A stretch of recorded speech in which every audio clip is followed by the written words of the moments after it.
করলেন। আসসালামু আলাইকুম। তো এক পর্যায়ে এখন প্রবাসী ভাইয়ের সাথে ওনার বাসার ভিতরে প্রবেশ করতেছি, যেহেতু এখন স্যারের সময় আর আধা ঘন্টা সময় আছে। আমরা পথে ঘাটে কোথাও রেস্টুরেন্টে বসি নাই।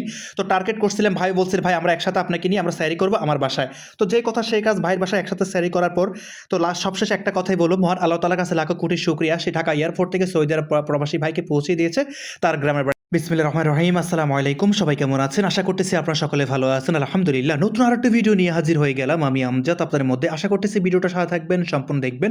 তো ইতিমধ্যে দেখতে পারতেছেন আমি প্রবেশ করতেছি ঢাকা হযরত শাহজালাল আন্তর্জাতিক বিমানবন্দরে, আর এখন বেলা বাজে প্রায় রাত 1টার মতো। তো আজকে আমার এক সৌদি আরব প্রবাসী ভাই আসছে, উনি অলরেডি ল্যান্ড করে এখন 2 নম্বর টার্মিনালে দাঁড়িয়ে আমাকে ফোন করে বলল, আমজাদ ভাই আপনি কোথায় আছেন? আমি দাঁড়িয়ে আছি আপনার জন্য। তো ভাইয়ের ফোনটা পেয়ে যে কথা সেই কাজ চলে আসলাম 2 নম্বর টার্মিনালের ভিতরে। আর এত পরিমাণ গ্যাদারিং, রাত 1টা বাজে তা বলার বাইরে। তো অবশ্যই আমার সেই কাঙ্ক্ষিত সৌদি আরব প্রবাসী ভাইকে পেয়ে গেলাম। ওই সে প্রবাসী ভাই দাঁড়িয়ে আছে। আসসালামু আলাইকুম, কি অবস্থা ভাই, ভালো আছেন? ওই এখানে গাড়ি, এখানে আসেন।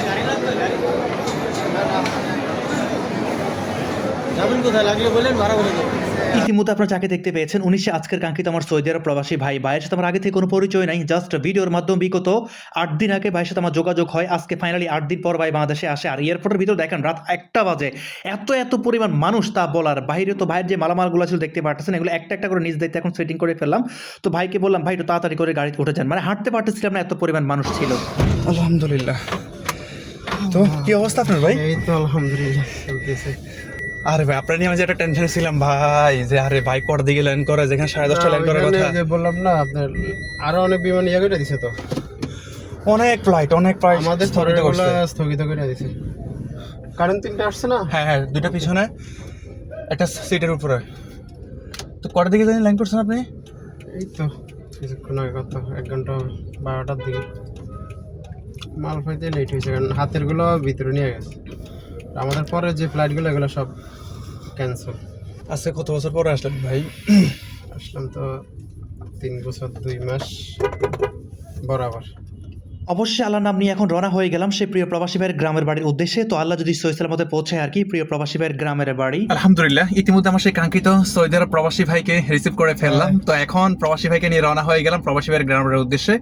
তো আজকের আমাদের গন্তব্য হচ্ছে চাঁদপুর হাজীগঞ্জের উদ্দেশ্যে। তো অবশ্যই ভিডিওর সাথে থাকবেন, সম্পূর্ণ দেখবেন, প্রিয় প্রবাসী ভাইকে যাতে সহি সালামত আল্লাহর রহমতে তার গন্তব্য পৌঁছায় দিতে পারে। অবশ্যই ঢাকা শহর পার হয়ে চলে আসলাম ঢাকা চট্টগ্রাম মহাসড়ক। আর এই মুহূর্তে গরিপুর পার হয়ে আমি এখন থামে গেছি কচুয়া রাস্তার মাথার মধ্যে। যেহেতু আমি হাজীগঞ্জ যাওয়ার এই রাস্তা ব্যবহার করতে হবে, রাত বেলা প্রায় 3টার মতো। রাস্তা টুকটাক একটু কুয়াশা ছিল, কিন্তু অনেকের কাছে জাস্টিফাই করেছি যে এখন কোনো সমস্যা হবে কিনা। অনেকে বলছে ভাই এখন যাওয়ার দরকার নাই, এই রাস্তায় অনেকটাই সমস্যা হয়ে থাকে। নিজের সাহস দেখিয়ে যেই কথা সেই কাজ, এত পরিমাণ স্পিডে গাড়ি চালিয়েছি আঁকাবাঁকা রাস্তার মধ্যে। তো অবশেষে চলে আসলাম সেই হাজীগঞ্জ বাজারের মধ্যে। তো আল্লাহর কাছে লাখো কোটি শুকরিয়া, কারণ রাস্তায় কোনো সমস্যা ফেস করতে পারিনি। তো অবশেষে এক পর্যায়ে চলে আসলাম প্রিয় প্রবাসী ভাইয়ের গ্রামের বাড়ি। এখন প্রবাসী ভাই গাড়ি থেকে নেমে যাচ্ছে, দেখতে পারতেছেন। তো প্রবাসী ভাই গাড়ি থেকে নেমে যাওয়া অবস্থা তার বাবা মাকে সবাইকে ডাকতে শুরু করলেন। আসসালামু আলাইকুম। তো এক পর্যায়ে এখন প্রবাসী ভাইয়ের সাথে ওনার বাসার ভিতরে প্রবেশ করতেছি, যেহেতু এখন স্যারের সময় আর আধা ঘন্টা সময় আছে। আমরা পথে ঘাটে কোথাও রেস্টুরেন্টে বসি নাই। তো টার্গেট করছিলাম, ভাই বলছিল ভাই আমরা একসাথে আপনাকে নিয়ে আমরা স্যারি করবো আমার বাসায়। তো যে কথা সেই কাজ, ভাইয়ের বাসায় একসাথে স্যারি করার পর তো লাস্ট সবশেষে একটা কথাই বলবো, মহান আল্লাহ তাআলার কাছে লাখো কোটি শুকরিয়া, সে ঢাকা এয়ারপোর্ট থেকে সৌদি আরব প্রবাসী ভাইকে পৌঁছে দিয়েছে তার গ্রামের বাড়িতে। তো ভাইয়ের যে মালামালগুলো ছিল দেখতে পাচ্ছেন, এগুলো একটা একটা করে নামিয়ে দিচ্ছি নিজ দায়িত্বে। এখন প্রবাসী ভাইয়ের কিছু কথা আপনাদের মধ্যে। আলহামদুলিল্লাহ, ইতিমধ্যে আমার সেই কাঙ্ক্ষিত সৌদি আরব প্রবাসী ভাইকে নিয়ে চলে আসলাম ওনার গ্রামের বাড়ি হাজীগঞ্জ। তো ভাই আপনার সাথে আমার আগে থেকে কোনো পরিচয় নাই, জাস্ট ভিডিওর মাধ্যমে। ঢাকা থেকে এয়ারপোর্ট থেকে এই পর্যন্ত এখন বেলা বাজে প্রায় ভোর প্রায় 5টা, পৌনে 5টার মতো। রাস্তাঘাটে কোনো প্রবলেম ফেস করছেন কিনা আমাদের প্রবাসী ভাইদের উদ্দেশ্যে কিছু বলেন। না ভাই, আল্লাহর রহমতে কোনো সমস্যা হয় না, সুস্থভাবে বাড়িতে এসে বুঝতে পারছি, এটাই আল্লাহর কাছে লাখ শুকর। আমাদের প্রবাসী ভাই কি নিঃসন্দেহে বিশ্বাসে আসতে পারে? হ্যাঁ, অবশ্যই বিশ্বাস করে আসতে পারে, কোনো সমস্যা নাই। একজন বিশ্বস্ত লোকই, আশা করি ভালো হবে সবার জন্যই। আসতে পারেন আপনারা সবাই।